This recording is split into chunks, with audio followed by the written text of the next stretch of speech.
Tülay'dan Örgüler YouTube kanalıma hoş geldiniz. Bugün bu güzel modelin anlatımını yapacağım. Bakın modelimiz gayet güzel. Şöyle gösterişli bir model. Arka yüzünü de göstereyim.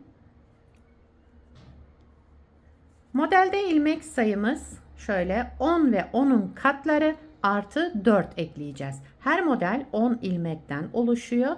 En sonuna da 4 ilmek ekleyeceğiz.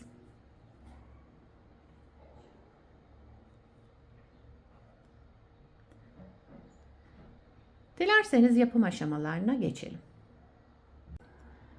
İlmeklerimizi çıkartarak başlıyoruz. Şöyle daha önce de dediğim gibi her model 10 ilmekten oluşuyor. 10 ve 10'un katları artı 4 olması gerekiyor. Şöyle ilmeklerimizi tamamlayıp gelelim. Şöyle şişime 24 ilmek çıkardım. Bir ters bir düz lastik yaptım. Lastiğin üzerine modelimizi kuralım. Örgümün ön yüzündeyim. Birinci sıra. Modelimiz 8 sıradan oluşuyor. Hep bu 8 sıranın tekrarını yapacağız. Birinci sıra ön yüzünde kenar ilmeğinden sonra 1, 2, 2 ilmek ters ördüm.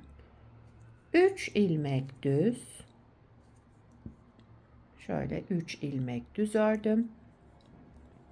Sıradaki 2 ilmeğimi yönlerini değişiyorum. Bakın öndekini arka tarafa aldım.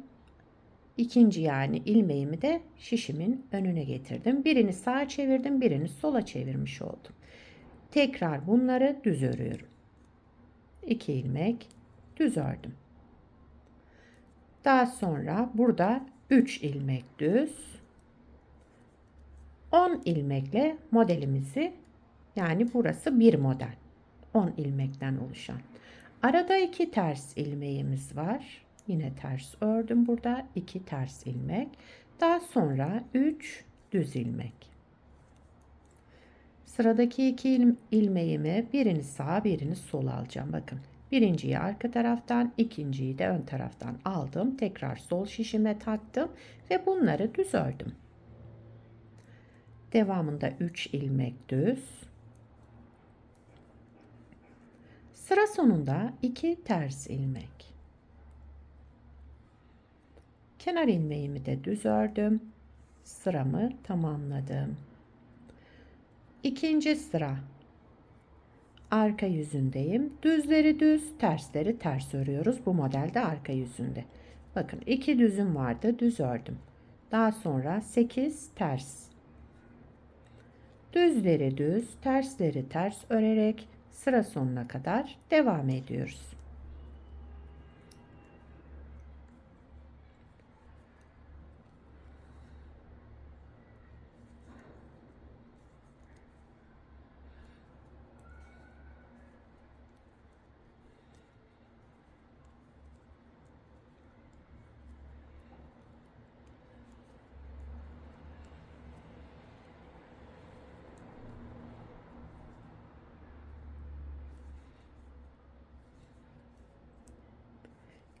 Kenar ilmeğimi de düz ördüm. İkinci sırayı tamamladım. Üçüncü sıra ön yüzündeyim. Kenar ilmeğinden sonra 2 ters ilmek. Bu ara modelimiz, ters olan ilmeklerimi ters ördüm.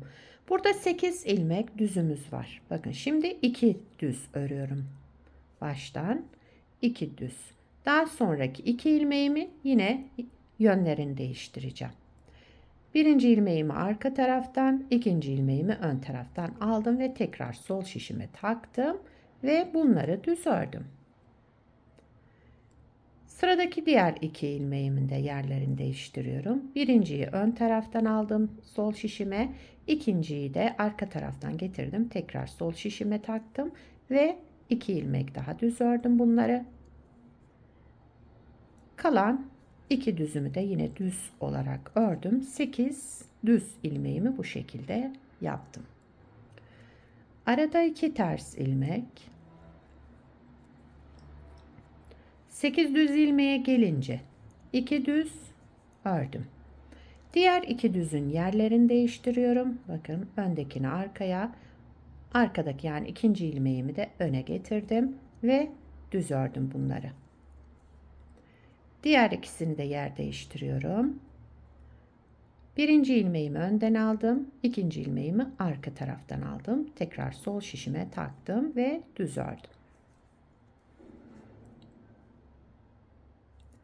Daha sonra 2 düz ilmek, 2 ters ilmek. Kenar ilmeğimi de düz ördüm. Üçüncü sırayı tamamladım. Dördüncü sıra arka yüzündeyim. Kenar ilmeğinden sonra düzleri düz, tersleri ters örelim.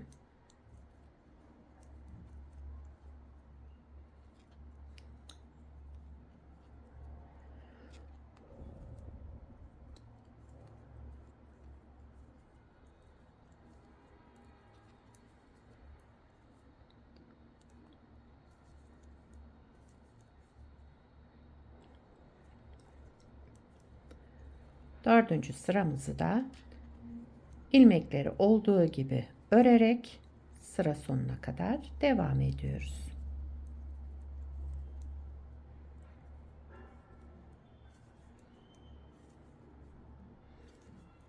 Evet, sıramı tamamladım.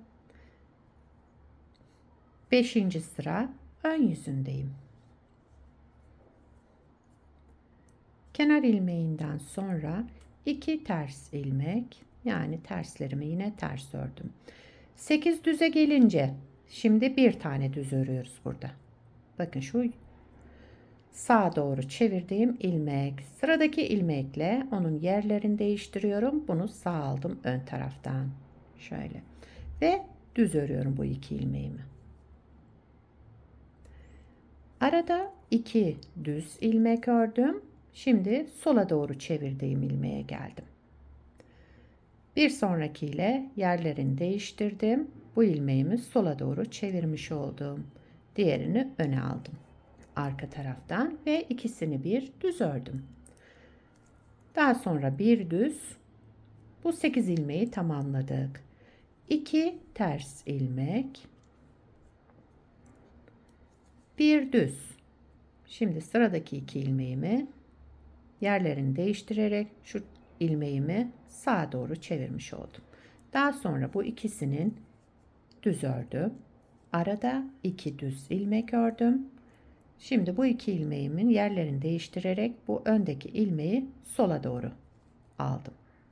Ön taraftan ve ikisini bir, yani ikisini tek tek düz ördüm.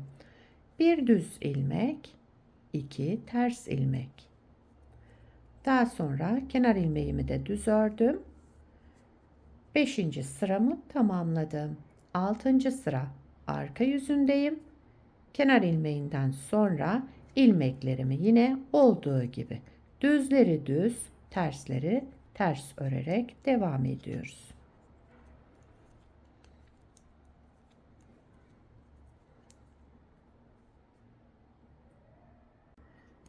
7. sıra ön yüzündeyim. Kenar ilmeğinden sonra 2 ters ilmek. Geldim buradaki 8 düz ilmeğe.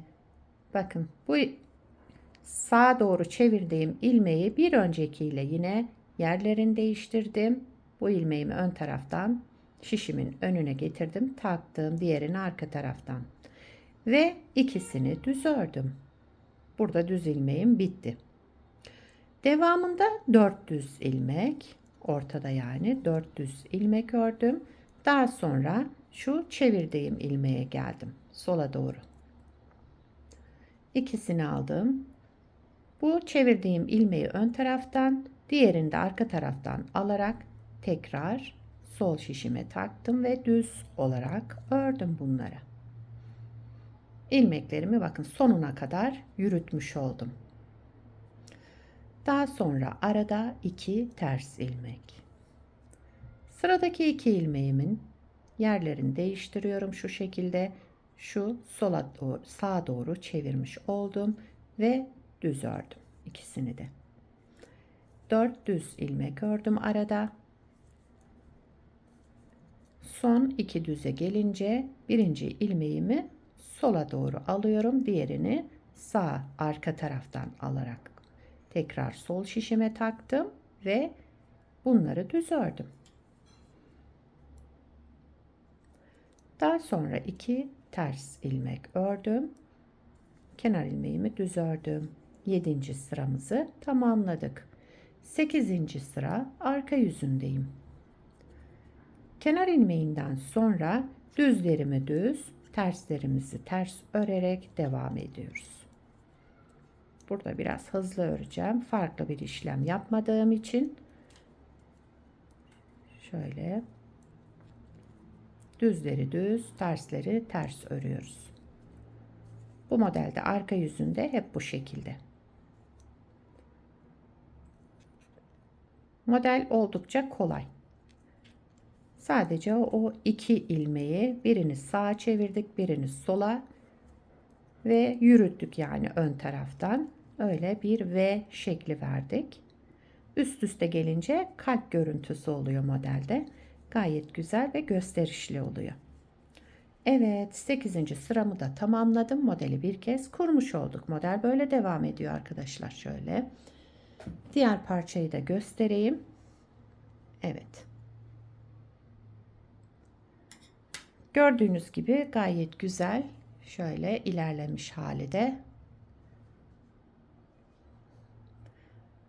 Bu modeli yetişkin örgülerinde, çocuk örgülerinde hepsinde kullanabilirsiniz. Arka yüzü de şöyle. Yakadan başlama örgülerinizde de kullanabilirsiniz. Şöyle aşağı doğru olur.